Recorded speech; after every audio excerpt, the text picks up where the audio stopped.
In this video, we'll discuss how to plan meals and incorporate fitness into your routine without discomfort.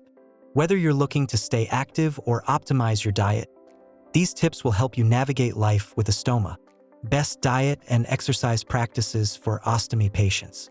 Meal planning strategies for stoma care.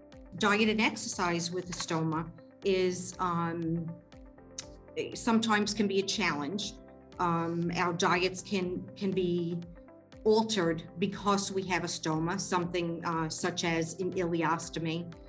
We tend to offset some of our diets for foods that will thicken things, and usually those are those starchy foods that will add the pounds. They add lots of calories. But overall, diet and exercise are just as important to your health and well-being, and becoming active is quite important. So this change now in your dietary restrictions might help you be able to add bulk if you've lost a lot of weight, get back some of those nutrients that you haven't been able to absorb, and get you back to moving into an exercise routine and feel comfortable doing that. There are some strategies to considering meals and planning your meals. So you do want to avoid fibrous foods with tough skin, such as corn, popcorn, peas, potato skins, Chinese vegetables, cabbage, bean sprouts, and seeds and nuts.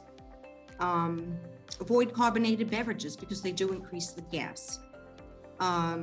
Foods, I don't want you to restrict the range of foods. You can still have fruits and vegetables, but you're going to choose which ones are going to be better for you.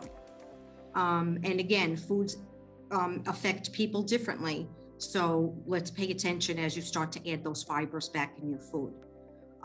It's a good idea for you to even keep a food diary, so that as you're adding new foods, you can write down what you're starting and how it affects you and your ostomy.